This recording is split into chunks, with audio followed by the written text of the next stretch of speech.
Welcome back, guys. This is episode 7 of the Locals Legends podcast. Wait a second. On the draw? That's right, guys. We decided to rebrand this podcast from Locals Legends to On the Draw. I'm one of your co-hosts, Sang, and with me today I have Caleb and Cole. Yo, what's poppin'? Yo, yo, yo. Yep, and today's episode, we have a special guest here.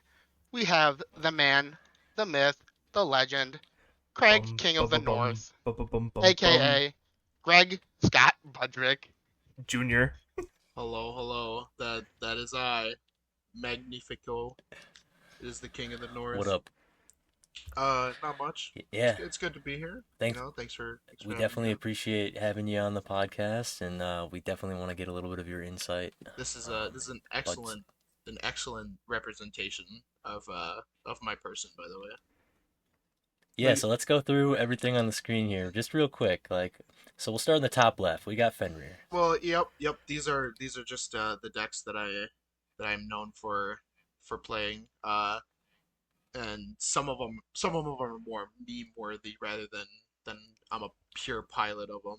I took Murmur to my first regional, so that's why I assume it is up there. I've I've owned Sylvans probably like 7 or 8 times at this point. Dude, Different look at you variants. cuddling next to Hermitry right there. Yeah, Oh my Hermitry gosh. looks comfy. He looks comfy, and yeah. Big runic Yeah, guy. I am Yeah. runic guy as well. That is my forte. Only combo runic though.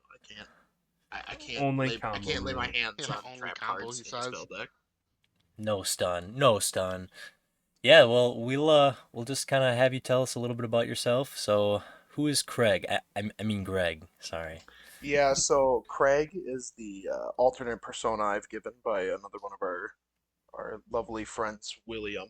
And that was one day while we were at our team locals, and good old Squilliam can't remember names, so he keeps calling me Craig over and over again. I'm just like, you know what? I just won't say anything at this point. Just accept it. It's It, your name Yeah. now. it basically is. It is. No, it's definitely kind of funny because I definitely catch myself calling you Craig instead of Greg on accident. All the time. Every once in a I've while. known Craig Yeah. for like years. So yeah, how long have you been playing Yu-Gi-Oh for? I've been playing Yu-Gi-Oh since as far back as I can remember. On the school ground, I was running them boys with my Relinquish deck.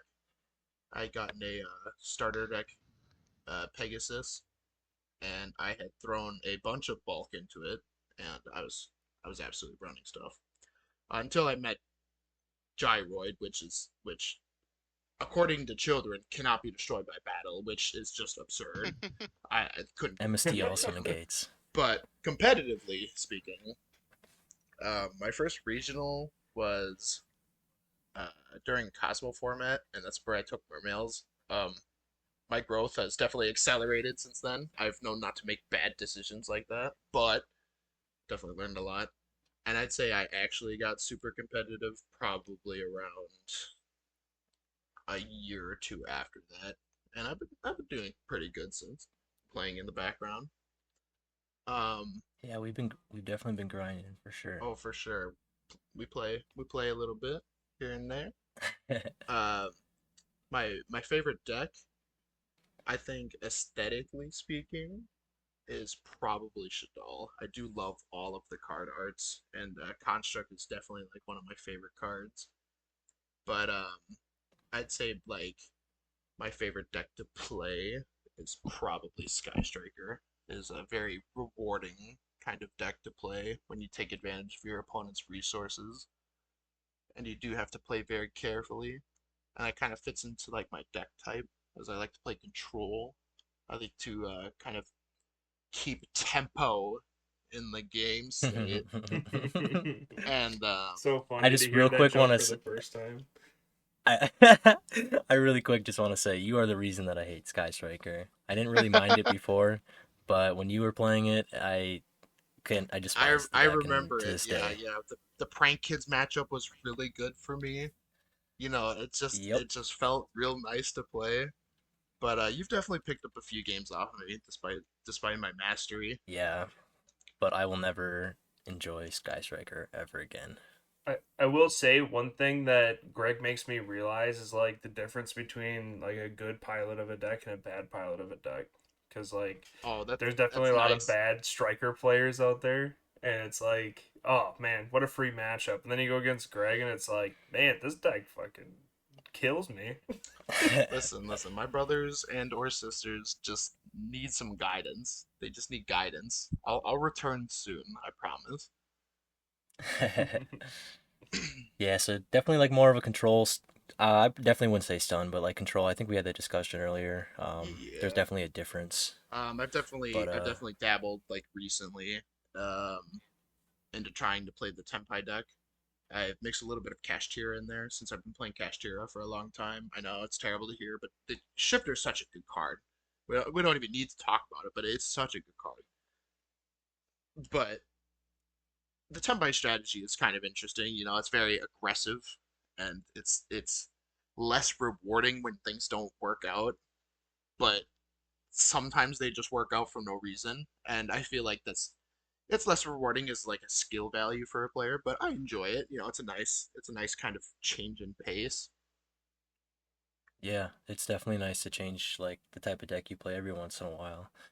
Um, so we're gonna move on to the next and last question. Oh yeah. What's your favorite Yu-Gi-Oh memory if you had to pick one? Um, I think my favorite Yu-Gi-Oh memory is probably just playing as a kid when there were no rules to follow. Like, obviously, we knew that we had to draw on our first turn, but sometimes we would just be playing on each other's turns because that's how it seemed like in the anime. It just seemed like cards came out of nowhere. So we're like, yeah, they just must draw on their opponent's turns. But my favorite memory also comes with my worst memory as well. I remember when the Adivian structure deck had came out. I'd given it to a friend of mine, and he had came back to school the next day, and he's like, "Oh, Greg, my mom put my pants through the wash, and the Yu-Gi-Oh cards are in the pants." And I'm like, oh no, no, my strong spellcaster deck, and oh man, it was definitely like top 10 saddest anime moments. Yeah, that's definitely got to be a pretty big blow, especially when you're younger. Oh yeah, when you're young, you might as well have taken one of my kidneys. Yeah. Yeah, for sure. He basically threw Exodia over the boat, except it was my structure deck, and I'm like, I'll never financially recover from this. Same energy. Definitely same energy. Awesome. Yeah. Well, we're like we said before, we're definitely really glad to have you on. We're gonna have some pretty in-depth discussions in a second here, but first we wanted to get to the question of the episode.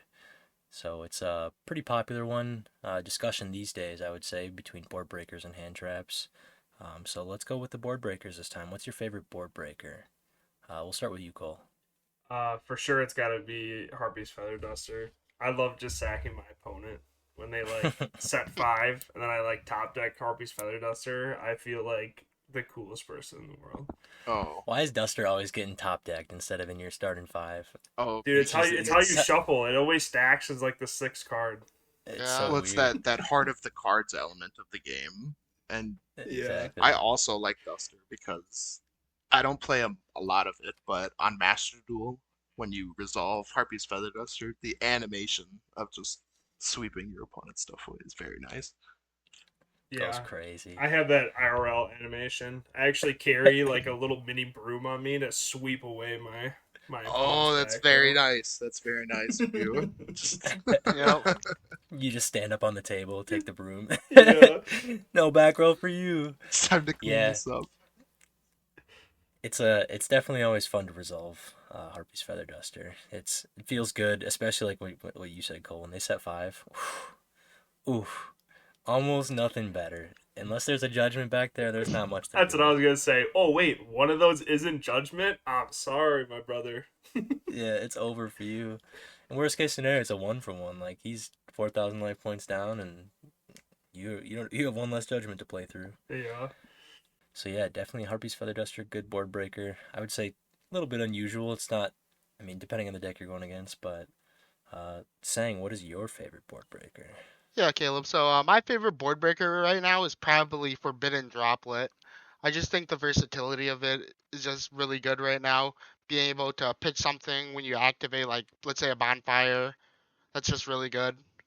Yeah, Yeah, for sure. The extra value coming out of cards where it doesn't belong is just very nice. Like Yeah. reinforcement of the army, or like bonfire just turning into negates out of nowhere. Mhm. On top of the fact that your opponent can't respond with one of three cards, if not all of them, depending on what the Yep. situation is. Like what you said, yeah. My favorite play is activating droplets and sending flamberge when you have like little guys in the graveyard already. yeah. Or you just look at like your entire hand and you're like, yeah, I only need one of these, and you just dump your entire hand and you're like, let's go. Yeah, and like when you're playing graveyard centric decks as well, I mean, being able to get some of those resources in the grave can be insane. Really hard to do in certain situations. You know, a lot of those decks want to have some sort of outlet to be able to get those in the grave, and doing that plus also negating monsters, plus also like you said, Greg, not being able to respond depending on what you send is just busted. Great card. That's definitely what I wanted to pick for mine as well. Oh yeah. But I went with Talents. I think Talents is a great card. Um, I would say it's on the same level as Forbidden Droplet, Mhm. and like I think it sees more consistent play than Droplet does. I would say as well. I would agree with that. Yeah, Mm. Droplet has like really good formats, but and it can always be played. But Talents is just kind of always there. Like most people play it in their mainer side. Uh, just being able to be so versatile of a card as well. Like the versatility to draw two if you need to play. Take control of your monster, your opponent's monster, if like you need to get over something, or if they have like weird floating effects. And like the hand rip is insane, especially if you have like more plays after they hand trap you, and then Hmm. being able to rip something else out of their hand is, The I mean, that knowledge, can the be game knowledge alone, changing. yeah. Yeah, I think it's, as I think well, it's a fear factor, honestly. for sure. Like I think if you have, I think if your opponent has a hand trap or two, they'll either A, consider not using it because it means they could get super punished if their hand doesn't look ideal, or like if they have imperm and an ash blossom, say that like you normal summon a guy and they want to imperm it instead of ashing, and that could work out for you. You know, just on the fear Yeah, factor alone. If not, you're drawing more cards. You're looking at your opponent's hand. If you're going second, it has versatility to go first and second. Super nice. Take your opponent's Appaloosa, something nice. Just like, oh, Mm. thanks. Yeah. And it much doesn't even appreciated. target as well. Your donation That has been accepted. Another Could be stealing yeah. Dragoon. another like Doesn't target. another like very underrated part of this card that people don't really think about because it only applies in obviously certain areas, but the ability of like checking activations. And I guess what I mean by Yeah, this is like if your opponent has IP Masquerena and you activate Talents to Steal, they don't want to activate that IP because of our rule that allows us to use the monster that they summon. We can use their effects, right? yeah, So Yeah, like if they make an SP. right, right. Yeah. So like what I'm trying to say is like in turn, it also doubles on the fear factor part. Or like Guardian Chimera. If your opponent makes that in response and you steal it, you get so much more value than they do. It like prevents them from doing it at that specific moment. It's really turning game. just forcing, yeah, forcing them to do anything. Like forcing your opponent to play is usually pretty good. Like telling them that hey, you have to do something right now, otherwise I'm gonna get this or this, this much advantage on Right. you. So super nice. And like kind of another small thing is it is an activate effect as well, once per turn activate. So there are a lot of cards that negate activation. There is even the chance that it can be used more than once, if if its activation is negated as All well. those So spell negates, man. Rip Barone. yeah, R.I.P. All right, last but not least, Craig, what is your favorite board All breaker? right. Mine's kind of a board breaker. I I appreciate the fine arts, and that's why I've chosen Fenrir. You see, because Fenrir's got that dog in him. He's a psychic, but he might as well be a beast warrior. Like this man can go first and second and provide either so much interruption or so much aggression to like a very simple degree, but it's so impactful that your opponent has to do something about it. And I know it's like something people wave off right now because most of the time when people are building their decks, they just kind of see Fenrir and they're like, okay, I have to deal with everything they're doing plus Fenrir. But sometimes Fenrir is the chopping block of your combo piece. But not only that, he can go second for free, like absolutely free. It impacts absolutely nothing about your combo if you just lead with Fenrir. Obviously, there's like a few special decks that can't do anything if they don't control other monsters or some caveat to the degree. But Fenrir is like so good of a card by himself. Sometimes it might just be better to summon Fenrir and just pretend you're playing Castira. He can search himself as well, which just makes Pankratops feel very sad when he has to suplex himself to the graveyard to interrupt your opponent. Yeah, I definitely agree with all those points, and just like you said, like going second, being able to out certain cards with a simple Fenrir that also replaces itself, so that if they get rid of that Fenrir, you just special summon another one, is always really great. Like being able to go into battle phase and do that, and then do your plays after that. It's kind of like an evenly esque type of thing if you can't get past something. Like are And I think like this, like what was that? are you really playing 40 cards if you start your turn with summon Fenrir, search Fenrir? Yeah, that's definitely a big part for sure, I would say, but big booty, 2400, 2400 helps. Yeah, he can definitely just clear stuff by himself. Uh, The one thing I always thought was kind of weird about Fenrir is its typing. Like the psychic, Psychic, yeah. very odd, and like even the earth is a little bit like it fits a little bit more, but yeah, just kind of he's like very a interesting. wolf warrior kind of. He's a Yeah, dog, dude. bro. Yeah, he's got that He's dog in him. he's that Yeah, dog. yeah, yeah. He's that Dude. dog. Honestly, he's like Silver Fang's replacement. I think Fenrir Raigeki is one of the strongest board breaking Yo, I don't know. combos you could see in today's Yo, metagame. Silverfang Raigeki goes crazy. I don't know. But now it's like Silver I might. Fang's older brother has like returned No, from it's now college. Lightning Storm Yeah, Fenrir. Lightning Lightning Storm Storm Fenrir. Fenrir. That's Oh, funny. how the boys grow. So yeah, just make sure you guys answer that question in the comments. Let us know what your favorite board breaker is, or why you agree or disagree with any of our choices as well. But yeah, if you guys don't mind, I'll kind of run over for a second because I have a question of the day, I guess, for myself since I'm here. And Yeah, let's hear it. my question's a little bit more open-ended. And the question is, what to you makes a good Yu-Gi-Oh player? In considering all variables. Like I can give a quick example for myself. Um, I think a good example of a Yu-Gi-Oh player is somebody who has knowledge and applicable skills that are typically found outside of Yu-Gi-Oh. Uh, the ability to like read a situation, or to pivot pieces to a puzzle, almost like a game of chess. I think that if you can change the course of a game based off of things that have nothing to do with Yu-Gi-Oh, sometimes I think that that definitely paints a good picture of what makes a good Yu-Gi-Oh player. If I could get your guys' thoughts and opinions on this. So I mean, I just kind of I guess wanted to play off of the chess pit part, Mm-hmm. because that's kind of how I've always thought about it. Is obviously the beginning phase is it's not something you're going to worry about. You're focused on the mechanics of the game, how to do everything. But once you get to that certain competitive level, it really is about how you present yourself, the things that you do while you're playing, like just being able to present yourself and like with the confidence that you have, and like being able to not have like your nervous ticks or your giveaways that you have a good or a bad hand.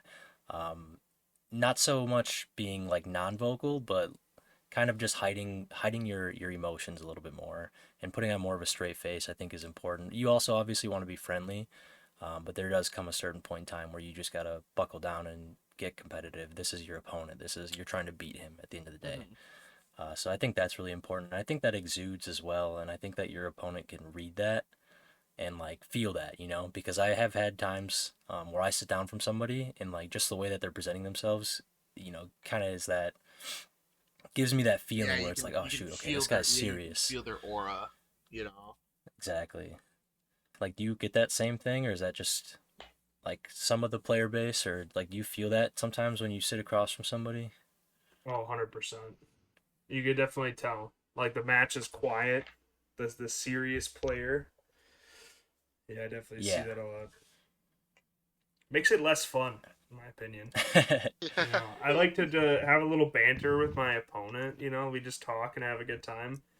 Yeah, Like, I don't know if I necessarily agree with that. Like, I I was think I gonna like say, those serious matches more I would say because that, like sorry, I would say that not all games have to be serious and competitive no, at the same rate. You can have a casual talk while competitive gaming is taking place. hmm definitely. I just think that like I enjoy those a lot more because like your opponent knows what your deck does, you know what their deck does. It's high level gameplay. It's not like messing around and whatever. I enjoy it more. It's also a little bit more challenging as well. I'm yeah. sure you guys have also had it where like you sit across from your opponent and you kind of know it's like all right, this probably won't be too tough of a matchup, like depending on the way that they present themselves. If they're not very confident in their deck or tell you what deck they're playing beforehand, which is crazy, but just things like that. So I think that definitely is a big part on it. Saying what did you think? So for me personally, I get the same thing that Caleb does, where when you're sitting across from somebody and you can just tell right away if they're either like good or bad. I don't take it that much into account though. I just like to play my own game, just like psych myself up. But for me personally, what makes a good Yu-Gi-Oh player a good Yu-Gi-Oh player? I think it comes down to a couple of things like luck. I think luck is a huge skill in the game, and how you could uh try to attain better luck throughout a tournament Right. behind like deck theorizing and deck building. Almost like manipulating the amount of luck that you're given. Yeah. Next up, I have like the ability to play under pressure. I think that's a really big thing about what makes the good from the great. I just think being able to understand what is happening around you, even when like people start crowding around you, depending on like if you're at like a regional or like a YCS and you see that, Hmm. I just think that's a big part of what makes or what makes the great from the good. Yeah, I mean, just like any athlete, being able to perform while all eyes are on you. Yeah, and I think that like kind of like what you were saying before, the good from the great, like that upper echelon is different. Like there's a lot more that really goes into it. So being able to play under pressure is a lot of it because a lot of the times obviously people are going to be watching you, especially if they know you and you're like you're a player who's topped YCSs or whatever else it might be. But I also think that like anybody can be really good. Like there could be somebody that is the best to ever play Yu-Gi-Oh, but if they can't play under pressure, if they can't like even just go to locals and like play with people or like have people watch them at all, like it's never going to show. Or if they do have people watch them, they start psyching themselves out and like making a bunch of mistakes. It's definitely a big part. Well, I think that plays a big part in the next kind of follow up on this bulletin board. I guess that we have assembling is consistency. Like, of course, I believe that anybody can beat anybody in anything, right? There's no such thing as like dominant first place for life, but the ability to, you know, keep performing at such a level will define how good of a Yu-Gi-Oh player you are. You know, the difference between getting first or second place every locals or, topping every regional you go to versus, being bottomed out at every event that you'll play in and just either learning how to improve from such or how to keep applying that information that you already have. Yeah, I would definitely agree. Consistency in every aspect of the game, like under pressure, like you said, saying, or deck building with the luck, like you said as well. There's just a lot of different things that go into it that really can kind of just help you stand out from the crowd. Cole, did you have anything else to add?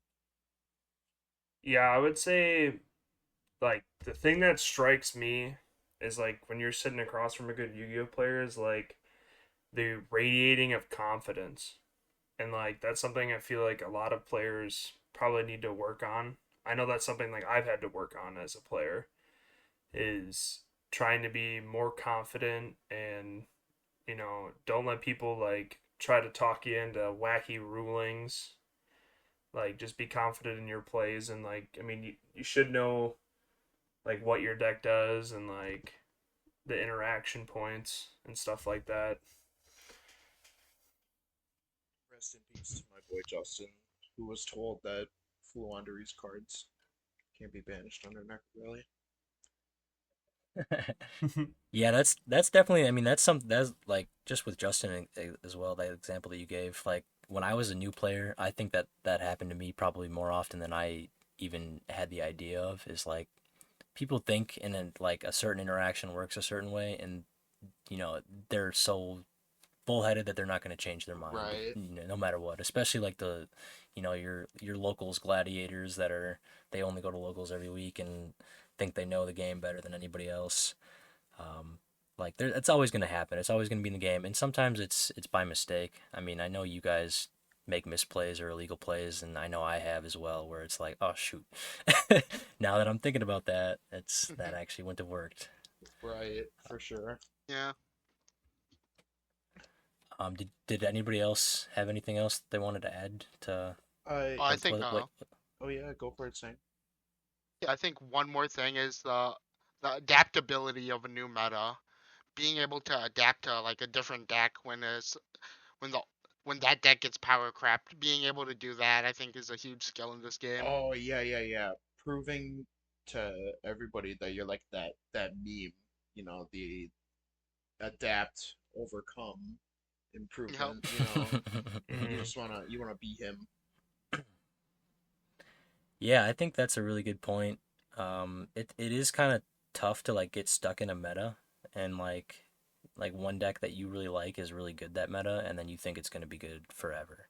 So, like being able to adapt the deck you play, the way that you play, or even if you are playing the same deck, like the list to fit the meta a little bit better, is very crucial. And like I think obviously side decking is the biggest aspect of that. Like that's the part that I struggle with the most is trying to figure out what my side deck's gonna look like.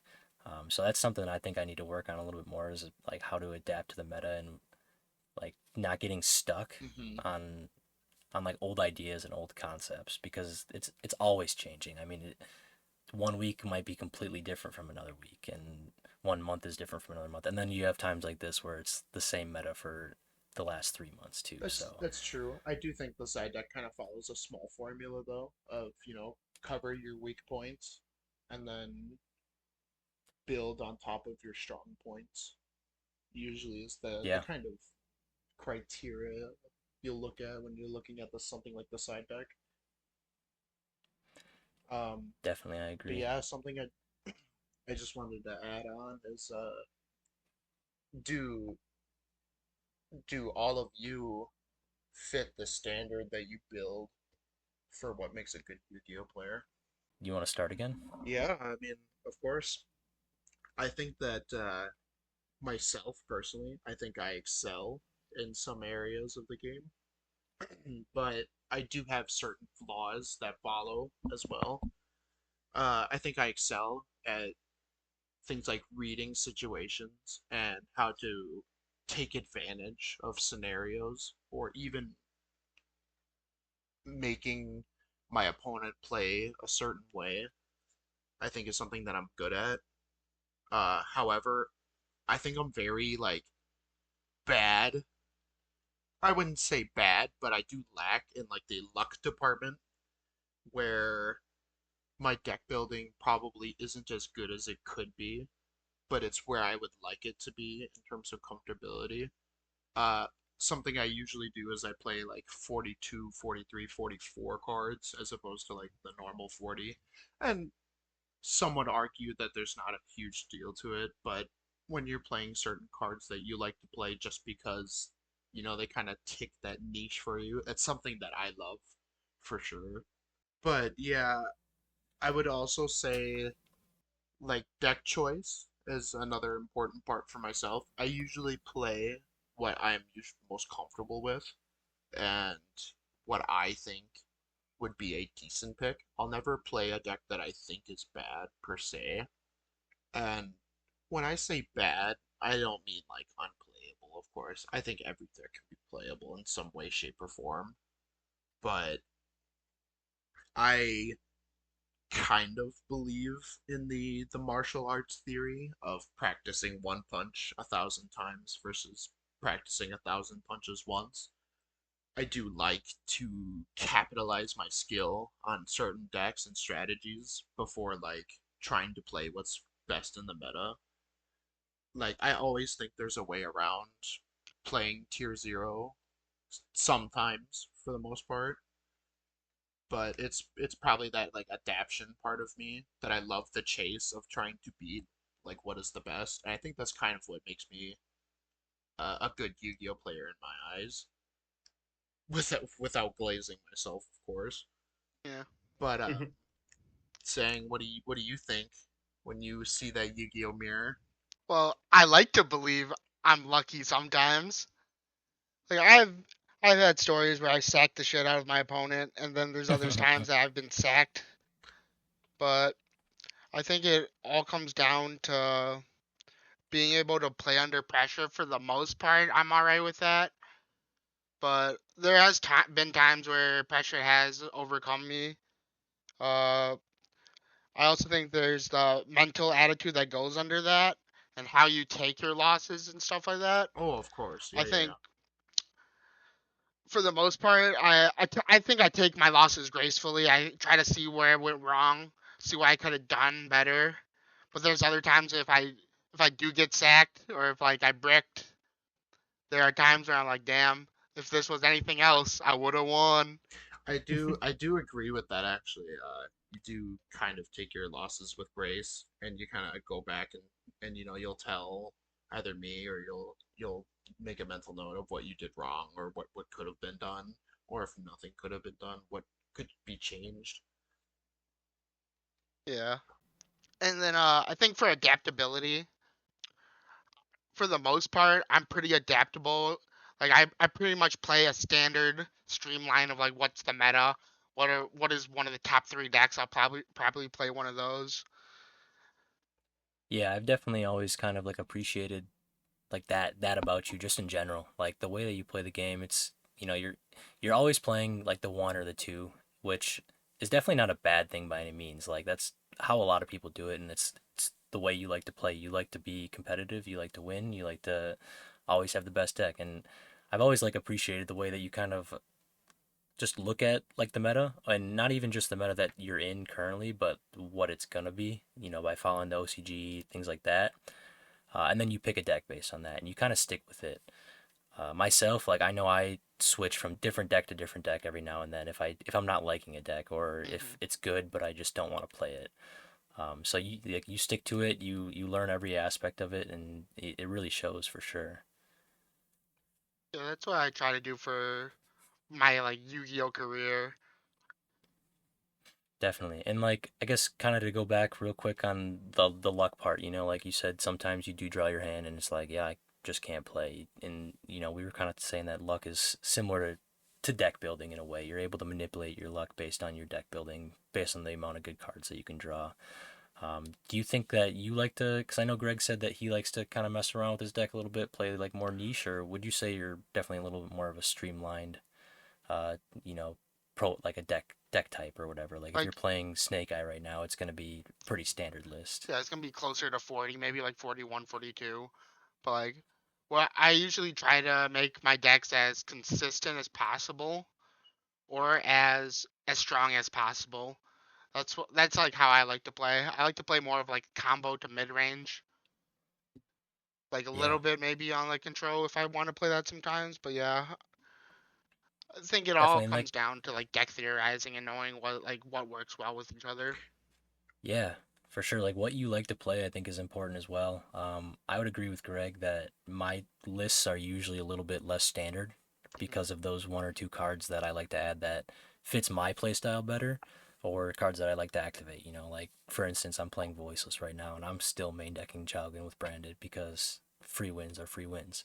But Yeah, I like it, and I play the deck that way, and I know my certain interactions based on that. You know, so it's definitely something I like to do, but it is tough because you want to be more streamlined, you want to be more consistent, you want to be have like the most streamlined deck as possible, but it is also a balance between that and also what you like to play, and making sure you're enjoying yourself as you're playing, I think, is very important. My only contestation to this statement saying is the would have been, should have been 60 card punk do everything list. oh my god. Consistent as possible, No, but he I got Yeah, sacked. tell me about this. Tell me about this. I don't. This is the first I'm hearing about this. This I'm was curious. the first regional bag for me after like the COVID break. Greg and I decided to make this punk adventure deck with uh Golden Lord. it was basically a do everything deck. Yeah, it was It was basically like a do everything. modification of Based, but it summoned Chaos Ruler, milled cards, did all good stuff, but it wasn't Made Just nappies. but it was a Made but it good was nappies for engines. it recover. was a 60 card list to start in its initial conception. But Sang We decided didn't have pot of Prost before, but in the last second Hunter said we could use his. mhm. And then I was like, I'll just play 57 cards. I don't need pot of Prost. So I didn't play them. Never 57. If you're listening to this, please, please, for the love How of many God, never rounds was play that regional 57 again? I cards. believe It was like 9. I 8. believe it was It was 9. like 8 I or was pretty 9. sure like 9. Yeah, I went 6-3. My last round was against Sky Striker, Uh, and man, he opened Gamma Seal every game. That It's really tough. sucked. I Sometimes you got it, Yeah, sometimes you sometimes he don't. got it. He opened Gamma Seal and Engage a lot. I was like, oh, he's just better duelist. Custom. well, Custom. he just believed in consistency, and you didn't. Wasn't Yeah. Engage at 1 too? Yeah. Yeah. Oh my God. That's being sacked. But also goes down to deck building. True. Yeah. Uh, So Cole, Yeah. we haven't heard from you in a minute, Cole. What are your standards? Do you brewing think up you over fit there. everything that you kind of said? Oh man, I think the only way I can describe is like I sit on this like teeter totter of like I always like climb to one side and I'm doing really good and then I like fall down. And like one big example I think about all the time is like the ABCs. 2023 Oh, the ABCs. The Yeah, ABCs. no. A little bit of reference for people that don't know. I took ABC to this like regional like last minute. I didn't even know what the deck did. And like Sang just like threw it at me. He's like, "It's easy, dude. You just banish the pieces from grave, big broken card, you're good." And I basically was like 4-0 just because I kept making the Boojin XYZ and discarding my entire hand. Trying to. Yeah, but no, I always think about the 2023 YCS Indie and like the amount of work Sang and I put in. Like we were like testing like up to like 4 hours a day and like crafting like this like crazy tier limit list. And you know, if I put in that much work all the time, definitely would be a way better player. mhm. But and another thing too is like what Caleb was saying, like the amount of times I switch decks all the time, and like if I just like sat down and like definitely went a little bit harder on like one deck and just learn it inside and out, probably do a lot better. Yeah, you mentioned the time, and that was another thing I think nobody mentioned is like the amount of time commitment that you have to learn the game definitely applies to whether or not whether or not, but it helps to boost the idea of being a good Yu-Gi-Oh player is do you have the time to learn or to study to earn the payoff that is given as like a reward? Yeah, Yeah, the I'm definitely dedication. dedication. Yeah, good, definitely good word there. I'm glad that you brought that up because I was gonna bring it up as well. We kind of missed it at the first question, but uh, like being able to commit yourself and like, you don't have to go full crazy like 8 hours a day, whatever. But even like an hour or two, couple times a week, just playing a couple games, talking to your friends about it, like whatever else it might be, like and going to locals every week, like that's gonna help. Be consistently playing the game uh, is always going to be great because there's a lot of times where myself included, we go on breaks. I'll go on like a month or two hiatus of not playing, kind of just bored of the meta, whatever the reason might be.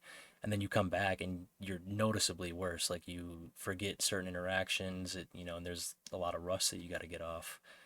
So I think Mm-hmm. consistently playing the game is important, and especially like at a high level, like the way that we as a team kind of have been going to regionals and YCSs is also super crucial. You know, being able to see those higher level players more consistently, and knowing that skill and like what level they're at is Yeah, the important because you can exposure. go to locals. Yeah, you can go to locals every single week and win, but you go to a regional and because X3. the quality isn't always there at locals, it's gonna show. Mm-hmm. Yeah, that was like the biggest thing. Like saying, like I said, we tested like 4 hours like every day preparing for this YCS, and like it showed. Like I saw results from it. I mean, I started that YCS 5-0 until my arch nemesis at Assumption, he acid golem locked me, And then it all That's fell where it down. went downhill. and it all fell down from there because like Yeah, confidence just kind of went down. He got can't Back to my relate. point, you got I to be got shifted confident. every round. he got puppet locked without being puppet locked. Yep. What about like some of the other people's opinions on like what makes a good Yu-Gi-Oh player? Like what would you say? Do you think you fit their standards as well? Like the deck building and the dedication just came up obviously, but certain things like that, the adaptability. Do you think that you also fit into those as well? Oh man, deck building is like I'm starting to get better at this. Like I watched a bunch of like Jesse Kahn's got like a great series. Recommend checking it out where he talks about like deck building and he actually like has this he like shows off this website which is like a deck calculator where you could put all your like cards in and like what you have met and it gives you like statistics of like are you gonna draw this card or like what are the possibilities of drawing this if you run it at 2 or 3 and stuff like that. And I want to get like better at that because like last Sunday I brought a 50 card Fire King Snake Eyes list and like I just looked at myself. I'm like, what am I doing? Like, why am I playing a 50 card list? And it's like that's when I really sat down. I'm like, all right, cool. We gotta hit the Gotta gym hit or something. gotta We hit we the gotta lab. figure out. Yeah, we gotta hit the lab and like we gotta really do a reset because you really should be playing like 40 to 43 and like hopefully we could find that website, maybe put down in the description, but like finding out like the statistics of like ratios you should be playing, like is it better to play 2 pot of prosperity or 3, like what are the odds if you like or activate pot of desires are you going to draw another pot of desires, like trying to figure out those statistics makes it a lot easier for putting in certain ratios for your deck. It's a hyper geometric calculator. There's a couple of different ones, but I know there's one that most people use that's pretty generic. We'll definitely make sure to put that in the bottom down there. And I think kind of just to bounce off that as well, like I think that also goes into deck theorizing, like with your certain ratios of like, especially with the hand traps nowadays, like theorizing your different hand traps is kind of important because you want to like what you're putting into your deck, you want it to make sense. You want to have a reason for putting it in there. You want to have reason for why you're running it at 1, 2, 3. Just kind of theorizing on different ratios as well as using that calculator is really important to really creating a quality deck. So I haven't really answered the question too much, to an extent. Obviously, I've given my opinions on your guys's, but I think I don't fit like my standard as much of like the exuding confidence all the time. I think a lot of times I'm kind of lackadaisical and I don't really come into it hyper serious. But I've been definitely working on it, and I know one of our team members, Blake, said something to me, and I don't remember the exact quote, but it was basically every time that you sit down from your opponent, it's if you pretend that it's like do or die, like if you lose this game, you're dead. The Like shadow it sounds game. stupid. No, for sure, and it sounds stupid, but like it really does kind of help, like just set the mood, like the seriousness of it. So I think I'm working on it, and I think that's important as well as like working on your flaws and trying to fit the standards of what you think a good Yu-Gi-Oh player is important too. Never stop working. You always are trying to become a better version of yourself, whether it be in life or Yu-Gi-Oh. Yeah, and you asked earlier, what do you think other people think of you when it comes to these standards? And I just wanted to bring myself up and potentially mention saying as well. I think I would I would guess that people's perception of me, usually when I go to locals, and I might go to our team locals and play, um, people usually regard me as like the high skill ceiling. Like I usually find the niche and I find it like rather quickly. However, like my like ability to fall prone randomly just comes up and I will lose focus and I'll just wave off a track. Despite the fact that I can tell everything that's going on, sometimes I'll just, if you would call it like randomly throw, and it's kind of just it's just kind of something that I should work on is like usually taking the second thought versus the first thought that comes to mind when proceeding in action. Yeah, that too, but just like just thinking in general, like that's something I struggled with for a long time and still do is like I'll just say yeah, like that's fine, that's fine, that's fine, and I'll have like interruption in my hand. It's like so like even if you might not have something or there's a good chance you're not going to activate it now, like just say hey, like let me think for a second, like thinking. Even if it's for 2 seconds, like look at your hand, look at your set cards, look at your monsters, make sure you have no interaction, nothing at all. And I think that is important just to take your time. A lot of times you feel rushed in a duel, but Yeah, one um, thousand percent. Like that's something I've even talked to like saying about in the past is like it's something as simple as just saying thinking. Like even if it's just for a couple seconds, like just take that time to like think, go over your interactions and like go over like in your head like, okay, what should I be hitting for my opponent? Because if you just keep saying The yes all the pros and time, cons. it becomes like a habit to just say yes all the time, and sometimes you might accidentally say yes to something that you should have stopped. So just like getting in that habit of thinking, but don't be that guy. Don't be the time wizard. You know, don't say thinking and then like sit there for like 2 minutes. Don't be that guy. That's not what I'm saying. I'm saying just all take to activate MST. yeah, just take a couple seconds to just just think a little bit about your interactions. I mean, dipping my toe into time management, I personally think my time management is probably at its all-time best. I think my like Best. ability to manage how long it takes for me to process a play and to proceed my turn and proceed what my opponent is doing is probably at a very high pace, I would say. Yeah, I don't know. Not to I don't know stroke if I can agree not to for stroke myself. myself, but I I It's definitely have issues in that field every once in a while.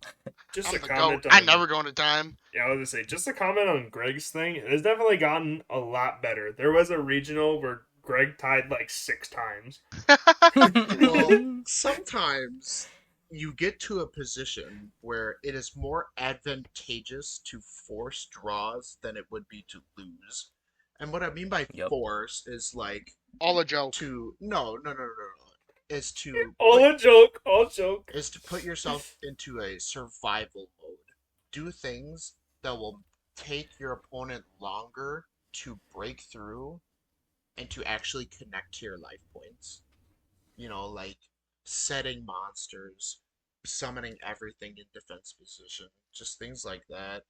Uh, the regional that you're mentioning, I was playing Sky Striker, and a lot of it was like stealing my opponent's monsters, not at the most advantageous position, but in the most defensive position, just so to ensure that I don't lose. Sometimes was more valuable than, just getting hit for 800 and they're like, Yu-Gi-Oh players, that's time in the round. Pick up your cards, it's over. You know, but yeah, that's pretty much my take on it. Saying, do you have anything else you wanted to add? What do you think people think of you? I personally think that you're a pretty decent player for sure. I think sometimes that you do the same thing as me, or maybe you take the first thought versus the second thought, and you kind of go with the flow, and then the flow ends up stopping.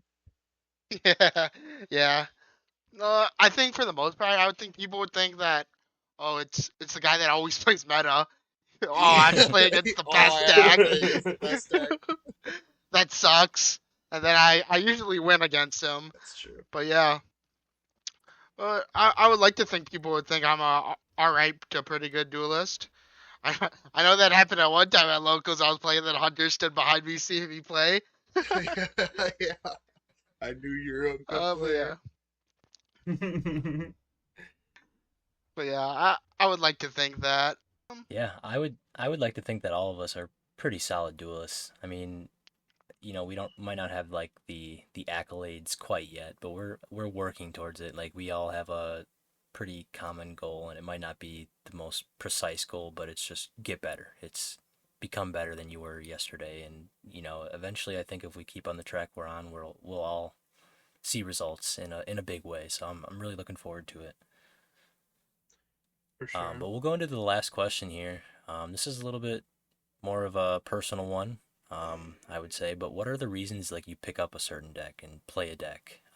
Specific cards or engines or whatever else it might be. Like what really makes a deck tick for you? Oh, okay. Uh, I guess for me, well, first of all, it's gotta have like one good spell in the archetype. I love spell cards. That's my personal caveat. But One good it spell. has to have at least like one good spell card that just reads very well. Just reads It broken. absolutely broken. But Cole, do it. Cole, do it. What? Cole, do it. Do what? Broken. Broken. Ah, there it is. yeah. um, but I think an appeal for a lot of people, and this is like actually a super hot topic. This doesn't quite apply to me specifically, but price range definitely applies to a Mm. lot of people on whether or not they think a deck is worth picking up. For me personally, I would like to play like something that I don't think is like too expensive or like too good, I guess. I like playing Not like the $1,200 I snake eye right. I, deck. I actually love playing against meta decks, but I myself prefer to play the one step under because I like the additional challenge layer that it provides, which is a terrible idea if you're trying to gain accolades, but I personally enjoy the duel to duel challenge rather than the mile run. I, I think it definitely would make you like a better player as well. Like choosing those decks and playing against like the meta decks, it's like you're not always playing like a meta mirror. Like you're like you said, you have a more challenging aspect. You're trying out different things. So I think that position like within the meta is very interesting, and I think a lot of people would agree with you as well. Are there like certain like engines that you can kind of think of, or like certain cards that like really just I guess that you oof. liked specifically about some of the decks that you played? Like maybe card design. Ooh, my favorite engine. I think probably like the longest history running engine of something that I've always considered as like either mid or mid to good is Lightsworn. I think Lightsworn was like a very like fun deck to play because not everything's like super guaranteed. A lot of it is like gambling in the sense. And I guess that's the thing about Tier Element too, but it was a little bit more like controlled or more explosive in its potential. So like as engines, I like the concept of milling for gain, which is ironic because I love Dimension Shifter. I think he's the necessary evil that has to protect us from the all hailing rain that is combo. But I think otherwise, spell cards. I love me some spell cards. If Power spells. Yeah, power Yeah. spells is an engine to me. If you're playing like Raigekis or Dark Holes in your deck, I think you're awesome. You know, Yeah. it might not always turn Yeah. out the best, but when you activate it against me, I'm gonna think this guy's got it. You know. This guy's got it.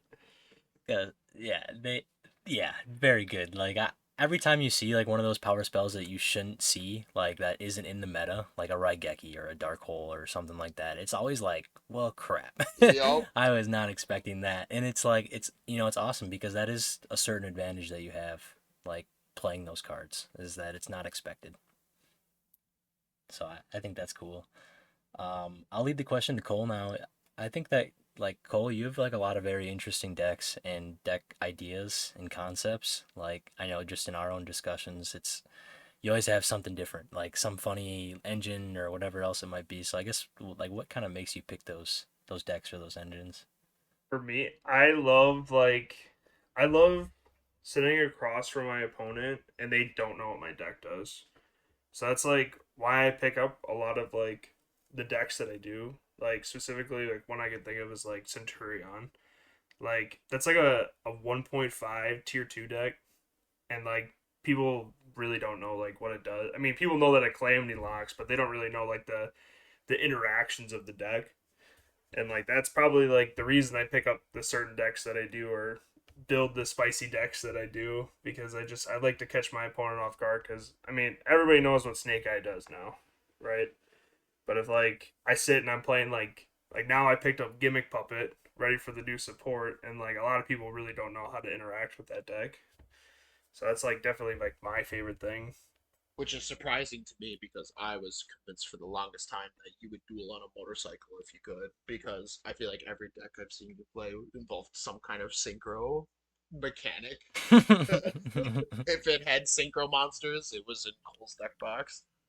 True, he's playing Based, he's playing Synchron, he's playing Rock, Centurion, I Rock I Synchro. do Centurion. the Tree or Runic. I do like synchro Yeah. monsters. This is just a Do you, thing that I'm just realizing now. I guess I'll ask this to everybody. Just a real quick question: what is your favorite extra deck type? Like what extra deck Sang's monster? gonna say Link. Yeah, for sure. I'll start. Mine's definitely Link. I love Links. I started at the start of MR4 as well. So like Links were always like super important to the initial start of my gameplay, and I think that just followed. Like I love. There's nothing like a good Link summon. Oh man, any two monsters, any two non-token monster or non whatever main deck monsters for this IP or any two monsters for this SP is just awesome. Feels great. Yeah, for me, it's probably a Link, and then a close second will be Fusion.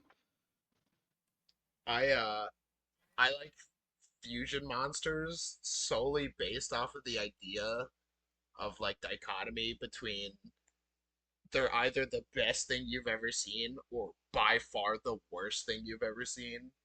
Like Yeah, dude. looking back at like LOB fusions and all that is so funny because it was like even during the time they were so hard and so not worth it to summon. It was a complete joke. It was absolutely a Dude. complete joke. And then they You look started. at Sandwich, and then you look at Thunder Dragon Colossus. Yeah, exactly. Any branded fusion And then monster. yeah, but that's the thing. Once we start cheating them out, then they're like, "Oh no, this is kind of scary." So now the Definitely. philosophy is if I can't cheat this out and if it doesn't have a broken effect, it's terrible. I love that. I hate fusion Yeah, monsters. Yeah. I hate fusion I like monsters. fusions. I guess now that I'm looking back on it, I love synchro monsters. No lovers for the XYZ monsters, huh? I'm not a big fan. I've never liked Xyz monsters. I And think I they're like cool, Zoo. I like Yeah. Those are barely But XYZ Zoo's more like, monsters. yeah, I was gonna say Zoo's barely even. Nah, dude, they're XYZs. Zodiac's my favorite Link deck. Yeah, they're all only in ones. color. Yeah. They're Xyz monsters in color. Zodiac's my favorite pendulum deck. True. All right, just to get back on the topic, for me personally, what reasons I pick up a certain deck is I pretty much look forward to the meta, and I pretty much just look at how it plays, and then that's how I determine like what I would like to play for that format. Like Efficiency. going back to like 2015 when Luster Pendulums first came out, I hoarded them. I hoarded so many Luster Pendulums. And then when Pepe came out, like it didn't matter because my binder got stolen. But Ugh. yeah, yep, R.I.P. that A sour binder. taste. But I did keep 3 for myself, and that's why I started playing Pepe, the first tier 0 deck I played. So if there was like a tri format or 2 or 3 decks that were like considered the best deck, I think that would be my best format. what's that? Oh, Like a- so I was more so saying like what would Yeah, you but how pick out of those how 2, would 3? you Like go what kind of about picking a tri format? In a tri format, it's either between the first or second best deck, unless the third deck in the format has a good matchup against the first deck, or the strongest deck. That's how I Mm, determine. So you like picking paper because rock is more often to come up. Yeah. Like going back to toss format when it was Thunder Dragon, Orchest, Salad striker. striker salad? Salad, Striker. There's also like what's it called? Altergeist in that format too. Mhm. Like in the beginning of the format, I chose Thunder Dragon because that was like a pretty strong contender for the meta, and then it went through all the different transformations, and then like the second regional I went to, that's when I decided to play Orcus because it it was the more consistent deck that I think helped me a lot when playing it in that format. Right, and it just had Yeah. generically speaking a more controlled Generically environment speaking, good matchup, out. right? Yep. I love Orcus. Just being like out in Colossus with Ding, Mm-hmm. stuff like that back then. Just more And being consistent able to with the make any result. 2 card into the full combo. Yeah, so that's a definitely like kind of interesting subject in general is like those formats where it might not be the best deck, but it's one of the top best decks and it counters the best deck, so there's definitely different ways to play around certain best decks, if that makes sense. Mm-hmm. I'll start with mine. Like we were kind of talking before this once this question came up, and I guess I didn't realize, but it seems like I like tower-esque monsters. My last couple decks were voiceless, so kind of a towers, not necessarily, but big guy that has a negate and does things, whatever. And then I played Raid Raptor, obviously a legitimate towers deck. Just like a lot of the decks that I play, and like I like the Memento deck, also a towers deck. I played like Gren-esque decks as well back in the day. You cannot One capture boss my monster. flag. You cannot I capture love my Borland. flag. Like boss monsters in general, I think just make me happy because I always liked like when I was watching the anime, like the big boss monster would come out and like it just felt so cool. So I think I kind of strive for that. Your opponent's like, Um, oh, I can't do anything to that. yep. And it's even more fun when they try, and then it's like, nope, I'm sorry, that actually doesn't work. But you didn't read the but card.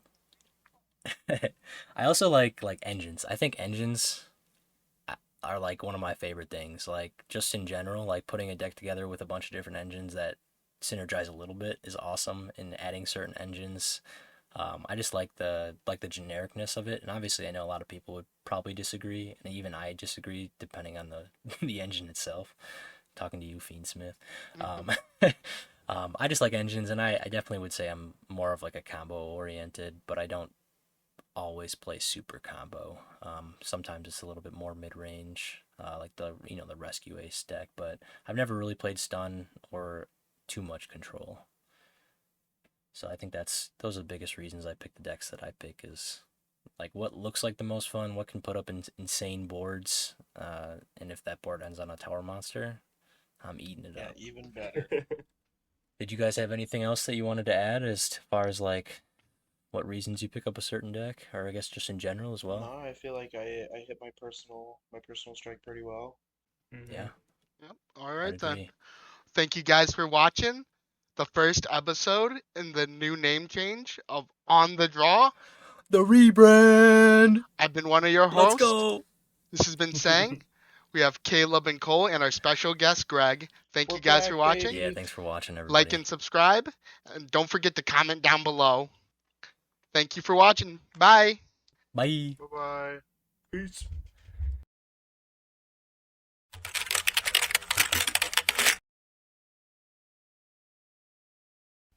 Welcome back, guys. This is episode 7 of the Locals Legends podcast. Wait a second. On the draw, we decided to change the name up yet again. We're back at. Let's start over. That's All right. fine. Okay. He Yeah, just keep said the same one. we changed the name again. Yeah, I was like, wait a second. All right. 1, 2, 3. Welcome back, guys. This is episode 7 of the On the. Fuck! Alright. Alright, 1, 2, 3. Welcome back, guys. This is episode 7 of. God damn it. Locals Legends. Bro, we're gonna have a blooper reel now. Yeah, we do.